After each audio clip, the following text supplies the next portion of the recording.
नमस्कार दोस्तों, मैं किस्साबाज वाला लेकर आया हूँ विश्व विख्यात लेखकों की कहानियों का गुच्छा।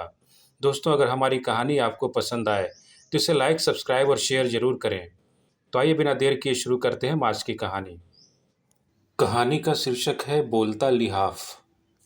गहरी रात गए एक सौदागर घोड़ा गाड़ी पर बैठकर एक पड़ाव से दूसरे पड़ाव पर जा रहा था। भला की सर्दी पड़ रही थी और वह ठिठुर रहा था। कुछ समय बाद एक सराय के बाहर घोड़ा गाड़ी रुकी। ठंड इतनी ज्यादा थी कि मुसाफिर ने उसी पड़ाव पर रात काटने का फैसला किया। पर सराय के अंदर जाने पर पता चला कि सराय के सभी कमरे खचाखच भरे हैं और सराय का मालिक उसे कहीं पर भी ठहराने की स्थिति में नहीं है। पर अब यात्री जाए तो कहाँ जाए। तभी सराय के मालिक ने सुझाव दिया, हाँ, ऊपर वाली छत पर जहाँ सराय का सामान पड़ा रहता है वहाँ मैं तुम्हारे लिए रात काटने का बंदोबस्त कर सकता हूँ। और वह उसे ऊपर वाली छत पर एक छोटे से कमरे में ले गया। बिछौने के लिए और तो कुछ नहीं था, एक फटा पुराना लिहाफ पड़ा था। वही देते हुए बोला, आज रात इसी में काट लो, कल कोई बेहतर इंतजाम कर दूंगा। थका मांदा सौदागर वहीं पसर गया। वह कुछ ही देर तक सो पाया था कि उसकी नींद टूट गई और उसे लगा कि जैसे कमरे में कोई बातें कर रहा है। आवाज़ें बच्चों की थी। एक बच्चा दूसरे से कह रहा था, भैया, क्या आपको बहुत ठंड लग रही है? कुछ देर बाद इसके उत्तर में दूसरा बच्चा कहता है, क्या तुम्हें भी बहुत ठंड लग रही है? अजीब चौंकाने वाला अनुभव था। पहले तो सौदागर ने सोचा बाहर कहीं से आवाज़ें आई होंगी और फिर उसने अपने आप को ढांप कर सोने की चेष्टा करने लगा। पर कुछ ही देर बाद फिर से वही दो बच्चों की आवाज़ें सुनाई पड़ने लगीं। भैया, क्या आपको बहुत ठंड लग रही है? और तुम्हें भी बहुत ठंड लग रही है क्या? दो तीन बार जब ऐसा अनुभव हुआ तो सौदागर उठ बैठा और ध्यान से सुनने की कोशिश करने लगा। आवाज़ें उसी के लिहाफ में से आ रही थीं जो वह ओढ़े हुए था।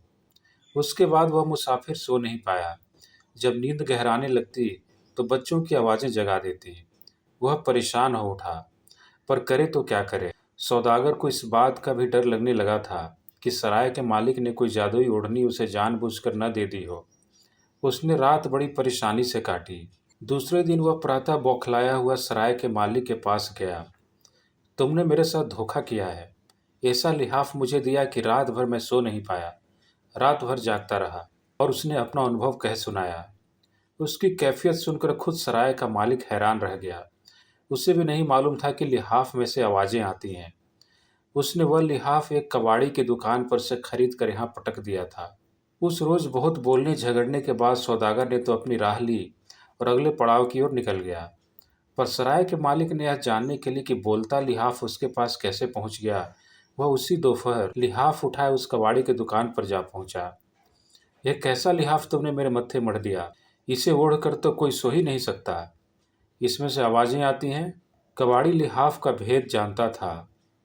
हाँ, मैं जानता हूँ कि आवाज़ें आती थीं, पर मैंने सोचा तुम अपनी सराय में ले जाओगे तो आवाज़ें आनी बंद हो जाएंगी। फिर कबाड़ी वाला बोला, यह लिहाफ दो छोटे छोटे बच्चों का था।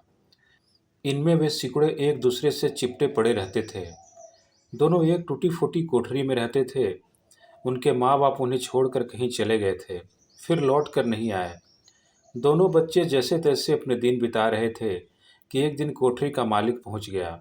वह डराने धमकाने और कोठरी का किराया तलब करने लगा और फिर यह लिहाफ बगल में दबा लिया और दोनों बच्चों को कोठरी से धकेल कर बाहर निकाल दिया।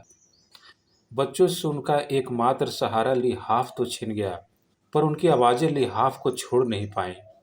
धन्यवाद।